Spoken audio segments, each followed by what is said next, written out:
Hello and welcome back to our channel. So today in this video, we are going to discuss about how to fix TikTok shop not showing on your TikTok profile. So without wasting much of our time, let's get straight into the video.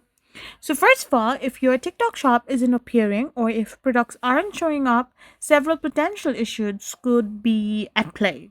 So first of all, simply ensure that TikTok shop feature is turned on in your profile settings. So simply tap open your TikTok and you will end up in this kind of interface. So now you may also need to verify your official TikTok account and link it to your seller center. Additionally, check if your products are properly linked in the seller center and your TikTok shop has been linked into the marketing account. So for this, you need to simply go in your profile and tap on the three dots, then go in settings and privacy. Now simply choose accounts and then choose the verification option. You need to now simply go to switch to business account to get several other options and look for like a shop icon. So if you have enabled the toggle, now still if you don't find the option, then you can simply link your profile and link your TikTok account and select the official account.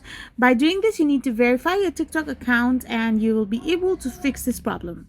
I hope you found this video helpful. We will be back again with more informative videos. Thank you for watching.